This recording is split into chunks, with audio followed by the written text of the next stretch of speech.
이제 20대 이제 국회 개원을 했고 사실상 이제 오늘부터 이제 본격적으로 이제 활동을 한다고 봐야 되는데 이 국회 개원하자마자 논란이 됐던 게 윤 대통령 난 보낸 거 지금 뭐 야당 의원들 지금 거부 릴레이 지금 한참 하고 있더라고요. 뭐 정무수석 하실 때 난 직접 난돌이었잖아요. 배달 계속 하시고 막 축하 인사 다니시고 하셨잖아요. 네. 근데 이거 지금 뭐 버린다, 거부권 행사한다, 야당 의원들 그 페북이나 뭐 이렇게 가보면 그걸 엄청 사진 올려놓고 하시더라고요. 그래서 국힘에서는 뭐 이거 너무 옹졸하다 이런 반응들도 있고, 근데 이제 직접 이제 뭐 청와대 계시면서 이제 난을 배달하시고 하셨던 입장에서 이 야당의 요 모습은 물론 이게 이제 정치적인 메시지일 수도 있고 뭐 여러 가지로 해석을 할 수 있는데 어떻게 보세요 개인적으로는? 우선 여당이 뭐 거기에 대해서 논평하는 거 저는 부적절하다고. 여당이 여당이 하는 건 자기 되는지는 잘 모르겠습니다. 네네네. 근데 나는 윤석열이라는 개인 또는 윤석열이라는 권력자가 주는 게 아니라 대통령이라는 제도 그 자리가 주는 거거든요. 개인이 준 게 아니란 말이에요. 사람이 준 게 아니고 그 제도가 준 거고 그 직위가 준 거예요. 네. 그 직위는 우리 국민들이 부여한 자리이기 때문에 결국 그거는 국민이 축하한다는 나를 보냈다라고 생각할 수도 있는 거거든요. 그냥 개인이 어떤 개인이 자기 돈 들여가지고 한다 그러면 그 받고 안 받고는 본인 마음일 수 네. 있겠죠. 그래서 저는 싸울 때 싸우는 거, 싸울 때는 정말 치열하게 논쟁하고 누가 더 뛰어난 대안을 갖고 있는지 가리는 노력은 해야 되겠습니다만 축하관 네. 개인이 준 것이 아니라 관례상으로도 이루어지는 일들에 네. 대해서 그렇게 하는 거는 좀 아니지 않나. 너무 이 싸움 자체를 감성화시키고 개인화시키는 거 아닌가 싶어서 정치가 저렇게만 풀리면 네. 정치인들이 문신의 폭이 없어져요. 지금도 만약에 타협하자, 네. 협치하자고 얘기하면 배신자를 찍히는 거 아닙니까? 그렇죠. 양쪽 다 그렇잖아요. 지금 완전 극과극으로 대치를 하고 있어서 소통이고 뭐고 없어서. 그럼 뭐 결과가 나와야 되잖아요. 그러니까요. 그 본인들 싸우는 거 알아서 잘 싸우시고 네. 그리고 어느 쪽이 또 집권하든지 그거는 그 사람들이 잘해서 표를 많이 받으면 되는 건데 그거와 상관없이 일반 네. 국민들의 삶은 오늘도 계속되고 있는 거고. 그쵸. 그죠? 네. 그럼 거기에 대해서 정치가 화답하지 않고 네. 거기에 어떤 노력을 하지 않는다라고 하면 정치가 존재할 이유가 없는 거기 때문에 그쵸. 본말을 좀 잘 구분해 주시라. 그런 부정적인 기분 나쁘다는 거를 드러낼 기회는 얼마든지 있잖아요. 또 많이 했잖아요. 하고 있잖아요. 그렇죠.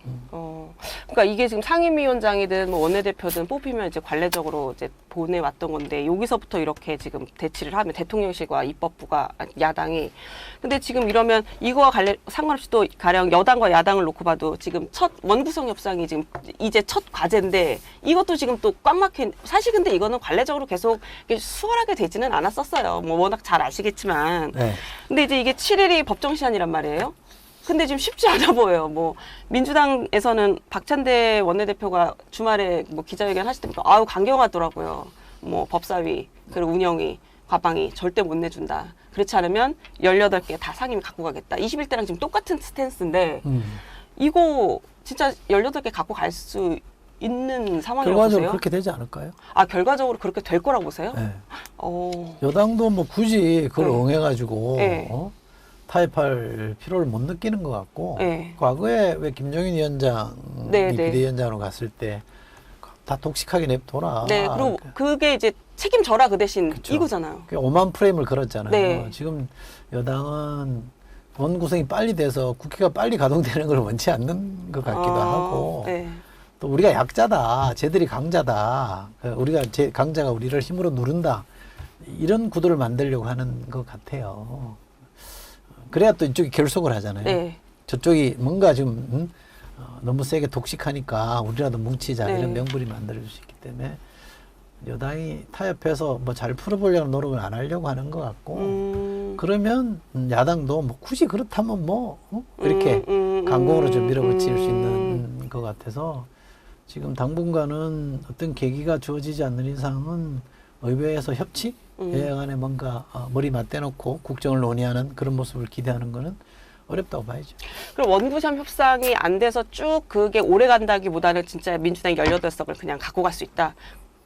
그렇죠. 그렇게 근데 이렇게 밀어붙이겠죠. 되면 21대 때 21대도 18석을 갖고 갔는데 사실 이게 득보다는 실이 더 많았다는 평가가 오히려 조금 무게가 실린다라고 저는 개인적으로 보는데 네. 왜냐면 그래서 대선을 뭐 그 때문은 아니지만 그래서 대선도 졌다라는 평가 중에 하나가 지금 섞여 있잖아요. 근데 그런 거를 반복을 또 하는 거는 전략적으로도 조금 미스 아닐까요? 근데 반론도 있을 수 있겠죠. 내부의 어떤 당원들의 네. 입장을 보면 과거에 170석, 108석을 줬는데 뭐 했냐 그거 갖고 네. 못하지 않았냐. 네. 그리고 괜히 협치니 뭐니 명분에 취해가지고 어영부영 하다가 아무것도 못한 거 아니냐. 그럴 바에는 야무지게 밀어붙여야 된다 이런 얘기를 하는 거거든요. 네네. 그 얘기가 뭐 전적으로 틀렸다고 말할 수는 없어요. 우리보다 더 민주주의를 오래 한 미국의 역사를 보면 네. 미국도 다수당이 힘으로 밀어붙인 경우들이 들어있거든요. 중요한 역사적 고비 들어있긴 해요. 근데 그게 지속 가능하지 않고 꼭 백래시 부작용이 반발이 생겨나더라고. 네. 그러면 그걸 당한 쪽은 또 자기들이 잡았을 때 또 밀어붙이게 되고 네. 정치가 더 거칠어져서 안정적인 뭔가 이 진보라 그럴까 개선이 안 이루어져요. 왔다 갔다 하다 보면 보통 사람의 삶만 멍들게 되는 거잖아요. 그래서 전략적으로 힘으로 밀어붙일 때라고 할 수 있는 거긴 합니다만 실제로 그게 얼마나 국민의 성과를 만들어낼 거냐. 대통령도 거부권을 가지고 있는 네. 거잖아요. 네. 그러면 우리가 흔히 말하는 이거는 교착 상태에 빠지게 되는 거고 그거를 우리가 흔히 말할 때 비토크라시라는 네. 말 하잖아요. 서로가 서로를 비토해 버림으로써 아무것도 안 되는 그냥 응거주춤한 상태로 있는 거잖아요. 이 비토크라시라는 게 그래도 되고 말아야 되는 정도가 아니라 국정이라는 게 정상적으로 안 굴러가면 사람들이 뭐 쟤들 봐라 일 안 하네 이런 정도로 끝나는 게 아니라 일반 국민의 삶이라는 게 계속 쉬지 않고 네. 돌아가잖아요. 네. 네. 분초를 다투면서 계속 돌아가는 게 보통 사람의 삶이고 그것을 살펴야 되는 게 국정이고 의회고 정부라고 한다 그러면 여기는 돌아가고 여기 놀고 있으면 어떻게 되겠어요? 여기만 황폐해지고 피폐해지는 거 아닙니까? 네. 당장의 어떤 도전과 대응에 대해서 정부나 의회가 대안을 제시하고 솔루션을 줘야 되는데 안 주고 있으면 여기만 황당한 상황으로 계속 내몰리게 되는 거죠. 네. 약자는 점점 약해지고 강자는 점점 강해지는 그런 꼴이 되는 거라 이 상황을 이대로 방치하면 안 되잖아요. 그러니까 지금 정도의 힘 192석 다 따져도 네. 192석의 힘만 가지고 할 수 있는 게 없다 어떻게 보면. 그리고 대통령도 의회 권력이 없기 때문에 할 수 있는 게 거의 없다. 네. 그럼 양자에게 국민들이 지난 총선에 준 명령은 뭐냐? 니들끼리 좀 이렇게 타협해서 해라. 네. 탄핵은 지금 하지 말고 마진을 줬잖아요. 네네. 왜 그 정도 마진밖에 안 줬을까라는 것도 대통령은 새겨드려야 되겠습니다만 야당은 야당대로 왜 안 줬을까? 위액성 넣는다는 얘기도 있었는데 그러면 이거는 현 상태에서 니들 일이 옳고 그런 거는 뭐 알겠는데 그것보다 한쪽이 한쪽을 일방적으로 압도하는 것보다는 뭔가 좀 의논하고 양보하고 해서 답을 좀 내놔오. 그게 우리가 지금 원하는 게 이거다라는 메시지를 매우 분명하게 줬는데 양쪽 다 심하게 말하면 물론 여당이나 정부가 더 세게 네. 민심을 외면하고 있는 건 분명해 보입니다만 야당도 그렇다고 전적으로 민심에 부응하느냐 저는 조금 부족해 보입니다. 그러면 결국은 어쨌든 과거에는 21대 때는 18석을 독점을 다 가지고 왔지만 그럼에도 불구하고 이 협치에 대한 그 뭔가가 있어서 좀 어정쩡하게 있었던 게 있었는데 이제는 그런 것보다는 가지고 와서 세게 가서 결과물을 내는 거에 대한 거를 그렇죠. 좀 더 부담을 많이 느끼시는 것 같아요.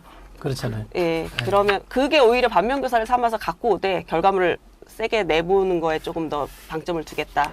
그렇죠. 근데 이게 결과가 만들기 쉬운 구조가 아니라는 거죠. 그렇죠. 그렇기는 하죠. 우리가 어쨌든. 상권 분립이기 때문에. 그렇죠. 대통령이 일방적으로 또 잘 안 돼요. 맞아요. 쉽지 네. 않은 상황이기는 하죠.